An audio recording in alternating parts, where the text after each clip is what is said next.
Here's the New York Times. Was US wrong about attack that nearly started a war with Iran? Speaking of dodgy intelligence, this story just absolutely is the cherry on top of the trifle. So you remember the whole Qasem Soleimani assassination by Trump, Mike?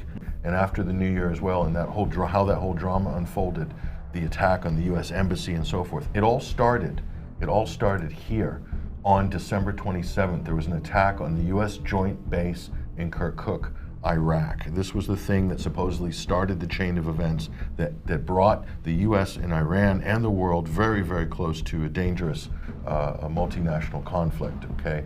And as it turns out, and as we said from the beginning as well, we're slightly vindicated, that the US claimed they had intelligence.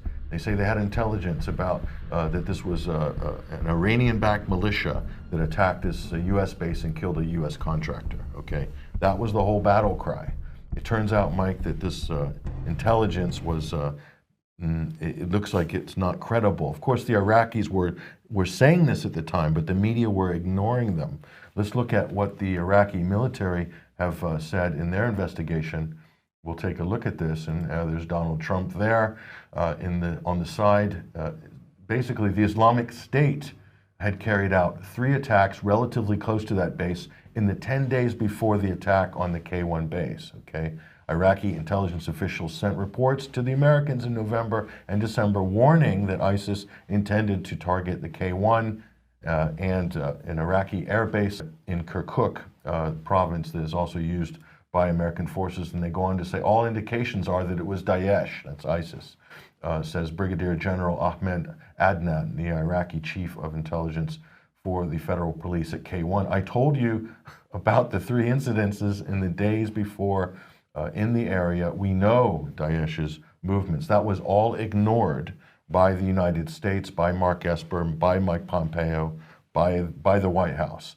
So they had their narrative. So the question is, why did ISIS fire that rocket at that point in time? Who is directing ISIS?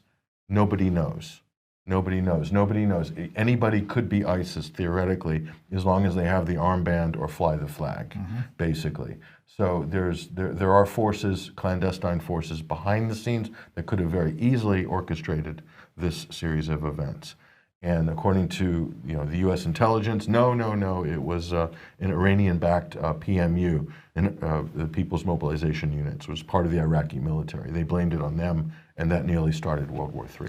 So as a result of all this dodgy intelligence, what did happen was exchange of missiles between the U.S. and Iran, and also, of course, it wasn't just the Iranian general who was killed, it was also an Iraqi general. So the U.S. not terribly popular in Iraq at the moment? No, it was not just any Iraqi general. It was the commander of the PMU units. That's the national militia that defeated ISIS in Iraq. And his name is Abu Mahdi al-Mohandes. And he was also assassinated alongside of General Qasem Soleimani. He doesn't get a lot of media attention that, but in Iraq it's very, very, they took it very, very hard because he was a national hero to a lot of people. And that was a great moment for the Iraqi people to defeat ISIS, a moment that the United States continues to want to take credit for when they actually didn't do anything at all to speak of on the ground. And what they did do from the air was not incredibly effective, let's say. It didn't turn the tide in the fight against ISIS. The Iraqis did, and they did it on the ground with the help of the Iranians. So let's look at what the reaction to get U.S. troops out of Baghdad. This is what is happening right now along the streets of Baghdad. They're hanging images and cardboard cutouts of effigies of Donald Trump being hung by nooses, as you can see here. This is in the main road going into Baghdad. So U.S. soldiers, Donald Trump himself being hung. These are Iraqis talking to local media about this. So this is the general reaction, the public reaction. There's no pushback at these figures and these effigies hanging all over the place. So people generally, I think, support U.S. troops out. And not only that, this level of disdain for the U.S. leadership, because Iraqis know all about, Mike, they know all about the lack of intelligence and these sort of lies that have been told by the United States. So this is the public reaction you're getting here.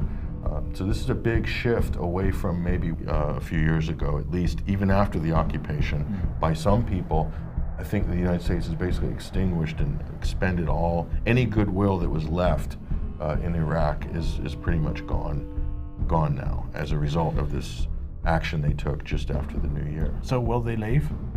This is the question. Not willingly, unfortunately.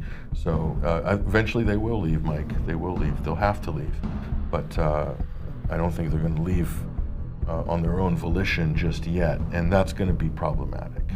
And it could actually be dangerous. What the Trump administration is attempting to do is potentially dangerous.